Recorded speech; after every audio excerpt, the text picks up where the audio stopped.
Wasp was just trying to help Ant-Man get home to Earth to see his daughter, but a little problem got in the way.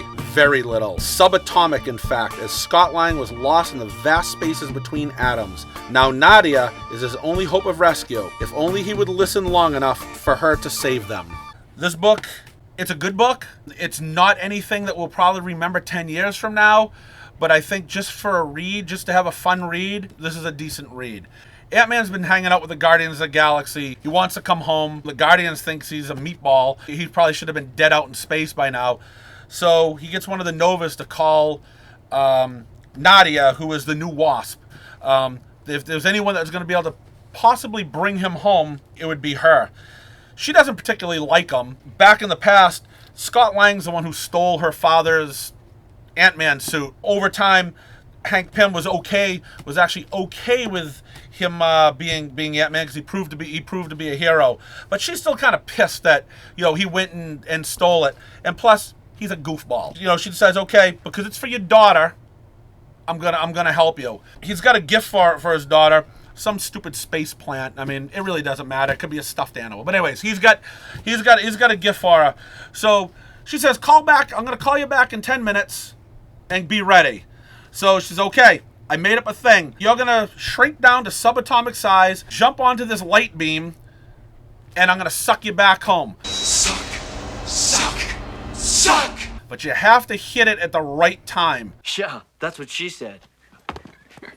Right as she says, 3, 2, 1, jump, he goes and grabs the plant because he forgot the plant. So like the moron that he is, he didn't jump in on time and he disappears. So of course, she says to the Nova guy, he didn't make it on time, did he? And Nova guy's, no, because he even knows that the guy's a moron. Now she realizes that he's stuck in the subatomic world. It's like the microverse. She proceeds to go into the microverse to find him and try to pull him out. The book, I like it. It's got a lot of little funny moments to it. I'm not selling everyone needs to go out and buy this because some people don't have my humor with some of the books.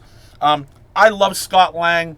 He's actually my favorite of all the Ant-Man. I like him better than Hank Pym. I liked him better than Eric O'Grady. He's been my favorite. He's my favorite one. So just to see a mini series with him in a book, I think it's a worthwhile read. Now they're going to be in the microverse. He doesn't listen to her, so he's doing more and more dumb things that get them stuck further and further into the microverse. The upcoming issues are probably going to be them trying to find their way back to our world. I actually enjoy this artwork. I'm not really sure who this guy is.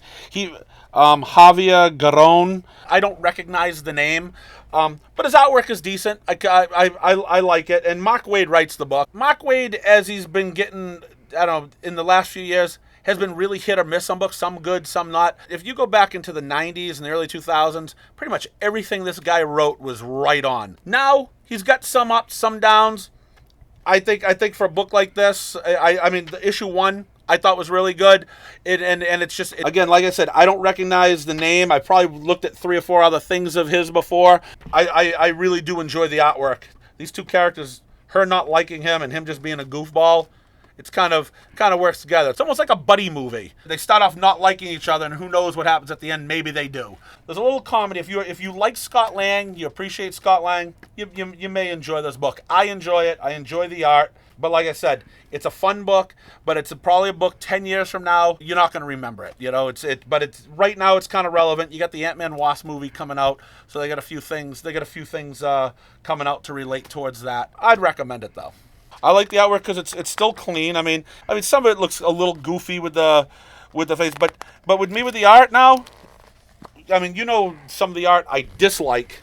This doesn't look like a lot of the art that I dislike. It's clean. I can look at it. I know this is Scott Lang. I know that's the Wasp. If you didn't know what book you were looking at, you would say, I have no idea who this character is. Nope, you know who she is. The backgrounds are okay. I actually like the way he draws some of the buildings, puts all the windows in. A lot of people just, everything's just blank. If this was Del Mundo's art, this is what some of Del Mundo's art looks regularly. But here you're in a different world. But you still wouldn't know that was the Wasp. Should be floating up here because there would be no land for her to go into. So Yeah, I think the artwork is pretty clean. And again, I mean, it's okay. It's okay with some of the details. And again, like, I mean, I really like the cityscape here. I mean, it takes the thing to actually, you know, she comes out through the window and the curtains are coming out with her and stuff. I mean, a lot of artists don't take the time to even do that. There'll be a window, or she's just flying and there's no windows closed, or you won't even know. You'll see one building, everything else is blank.